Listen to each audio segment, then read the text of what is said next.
The character of Zenise represented teenage girls in a stereotypical way during the shots of her in her bedroom. There was makeup and dresses, and her walls were covered in the posters of things that she's interested in. This is what you would expect from a teenage girl and the bedroom of a teenager. We also showed that she had a boyfriend, was about to attend a party, and was independent, because there was no one shown telling her what to do at any point. We think these are the normative expectations of a popular teenage girl, which we wanted to portray Zenise as. We chose to do this because we wanted to represent her in a way that was relatable before we revealed that she was actually the object of the antagonist's obsession and was incredibly vulnerable because of this. Doing this added to the sinister feel of our media product because our target audience can most likely relate to Zenise, and therefore her objectification and the antagonist's overall behaviour becomes more real to them as they either like her or know someone like her. This also represents teenage girls as vulnerable because Zenise is shown as completely clueless to the danger that she is in, shown when she is casually walking out of her house, completely unaware that she is being watched.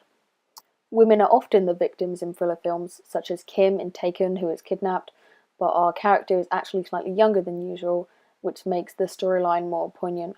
The theme could be viewed negatively, however, because a middle-aged man being obsessed with a teenage girl is still very inappropriate and taboo, even though it makes the antagonist a lot more sinister. The other social group represented in our opening sequence is middle-class white men.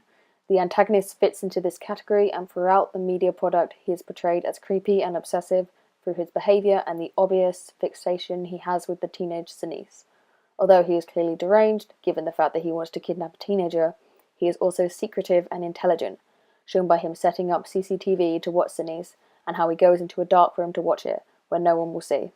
The clothing and his location suggest that he is middle class, and also make him similar to someone the target audience will probably have met or seen before.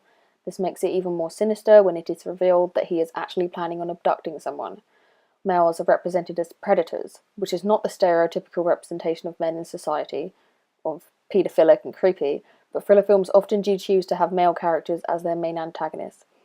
This is because men are stereotypically dominant, making them the appropriate choice for a villain.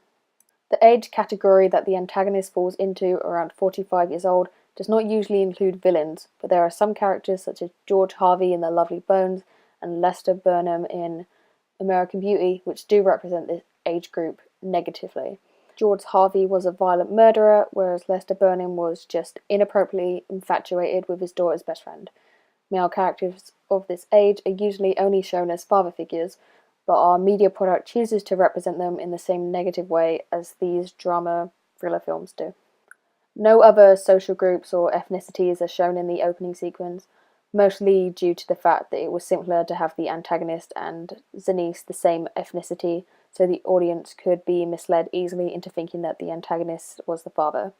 We chose Zenise as the actor early on, and it made sense to include Daniel as the antagonist. However, it could be seen that this decision is just another example of white people dominating the film industry, although this was not our intention.